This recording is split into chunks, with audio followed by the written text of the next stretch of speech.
Bien, bonjour, je m'appelle Jean-Baptiste Fressoz, je suis historien des sciences, des techniques, de l'environnement, historien au CNRS. Ma présentation propose une histoire de l'énergie qui est différente des histoires classiques où on a tendance à raconter des histoires de transition. On serait passé du bois au charbon pendant l'industrialisation. Au XXe siècle, on serait passé du charbon au pétrole, puis maintenant on passerait des fossiles aux renouvelables. Et en fait, c'est une histoire qui est profondément fausse. L'histoire de l'énergie, c'est l'histoire de l'expansion symbiotique de toutes les énergies et de toutes les matières.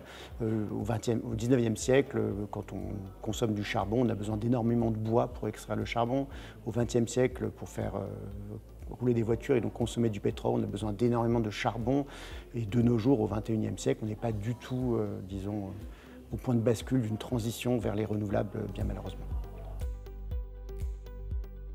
Un message important, il faut bien comprendre que l'innovation ne détruit pas les anciennes technologies, et certainement pas les anciennes matières. Les économistes ont souvent une vision beaucoup trop phasiste du monde matériel, avec cette idée de destruction créatrice qui vient de Schumpeter. Mais en fait, l'histoire de la matière, elle est fondamentalement cumulative. Donc il est très peu probable qu'on arrive à décarboner l'économie globale en 25, 30, 40 ans. Et donc je pense que vraiment quelque chose sur lequel les économistes doivent réfléchir, c'est donc il y aura du CO2 dans l'économie encore en 2050 et probablement bien plus tard. La question vraiment clé, c'est à quoi sert ce CO2?